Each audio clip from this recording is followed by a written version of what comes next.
Per què les cangurs tenen bossa? Austràlia i Oceania. Una història d'Austràlia. Un dia, mentre una mare cangur observava com jugava el seu petit, va aparèixer un vell umbat sec que caminava per l'herba. «Estic molt dèbil», va gemegar. «Tinc una set i una gana que em moro. No tinc cap amic al món». A la mare cangur li va fer llàstima. «Jo seré la teva amiga», li va dir ella. «Et portaré fins al rierol perquè puguis beure i et buscaré una mica d'herba ben gustosa». Va dir al vell umbat sec que li agafés la cua i va advertir al seu fillet que no s'allunyés, ja que els seus braços eren massa petits per carregar-lo. Llavors, la mare cangur va guiar a l'umbat a poc fins al rierol. El canguret el seguia, però era tan curiós que es va oblidar que no s'havia de moure del costat de la seva mare.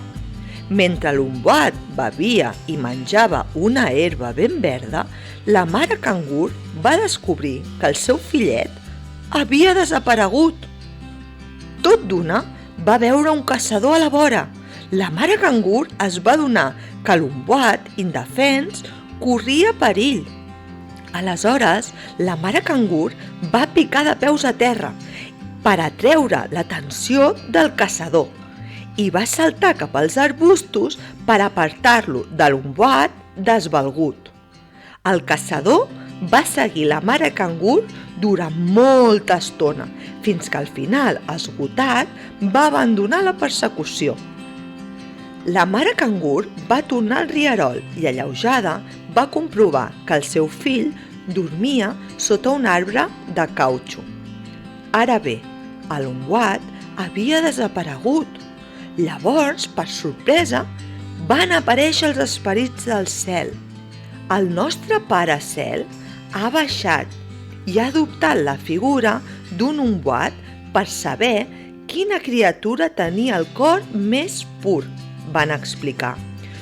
Tu n'has tingut cura i per això t'ha enviat aquest regal. Seguidament van donar a la mare cangur un davantal fet d'escorça d'eucaliptus. Quan ella se'l va lligar al voltant de la cintura, es va convertir en una bossa on podia dur el seu fillet. Tan satisfet va quedar el pare cel que d'ençà d'aquell dia totes les mares cangurs tenen la mateixa bossa com a regal. Vocabulari del conte: cangur, umbat, eucaliptus. Cangur, mamífer marsupial de potes anteriors curtes i dèbils i les posteriors llargues i fortes, adaptades al salt. Umbat, mamífer marsupial excavador semblant a un rosegador, de cos pesat i membres curts. Eucaliptus, arbre originari d'Austràlia que pot arribar fins a 100 metres d'alçada, amb tronc dret i copa cònica.